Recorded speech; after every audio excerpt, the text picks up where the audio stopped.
Walong hinihinalang miyembro ng isang robbery hold-up group ang napatay sa umano'y shootout sa isang checkpoint sa Cavite. Tinutugis naman hanggang ngayon ng isang nakatakas na kasama nila. Ayon po sa pulisya, pinara nila ang mga suspect pero sa halip na tumigil, umatras raw sila at binaril ang mga pulis. Saksi si Emil Sumangil. May nasa tuktok ng kalsada, nasa talahiban at nasa bungad ng tulay.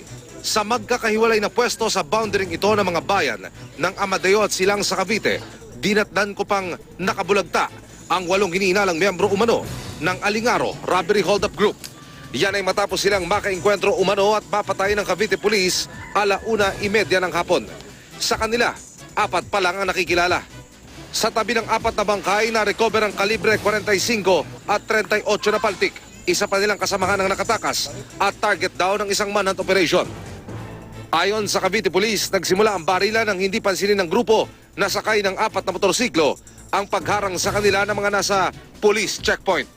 Ang checkpoint ay inilagay sa pahong kalsada, makalagpas ng Pasong Halang Bridge.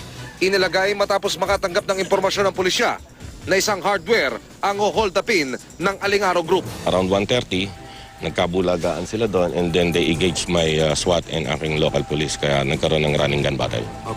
Pero maliban sa pahayag ng pulisya, walang ibang makapagsabi kung paano nagsimula ang barilan. Bagamat may makikita ngang inilagay na checkpoint signboard, hindi pa malinaw kung nasunod lahat ng SOP sa paglalagay nito. Ang ilang residente nakarinig lang ng putukan sa lugar. Mga launa yun putukan Pero hindi namin nakita na tapos na yung pangyayari nung nakita namin. Nagdapaan lang po kami. Bakit po? Namumutok nga po ang ginawa po namin, nagdapaan na po kami doon sa aming ilalim ng mga papag. Tapos sumangga po kami sa halblak. Bali po nasa bahay po kami. Doon bali doon pa sa taas na po yun. Nagulat kami, akala ko kuryente po. Ayun pala, barila na po Sa loob ng police line, makikitang may inilagay ngang checkpoint signboard ng mga pulis. Sa gitna ng investigasyon, dumating ang isang nagpakilalang na-hold up ng isa sa mga namatay. Nasa crime scene kasi ang motorsiklong tinangay raw sa kanya. At ang nadaganan nitong bangkay, positibo niyang kinilala na siyang humold up sa kanya. Isang Jomar Echeverria Pereña. Tanggal mo na helmet. Bigay ko helmet, tapos sige ka ng cellphone.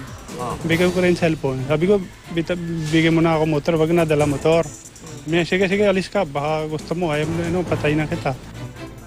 Ang provincial government nababahala na sa epekto ng kaliwat kanang hold-upan sa lugar. Nitong Marso lang, inagawa ng bag na may 2 milyong piso at pinaputukan ng baril ang isang lalaking 56 anyos na magdedeposito sana sa bangko. Patay ang lalaki. Kaya ang ganitong paglalagay ng checkpoint na bahagi raw ng neutralization, inaasahang magpapababa sa robbery hold-up incident sa probinsya. Malaking provision na. Halos daily yung report sa amin Ako si Emil Sumangil ang inyo. Saksi!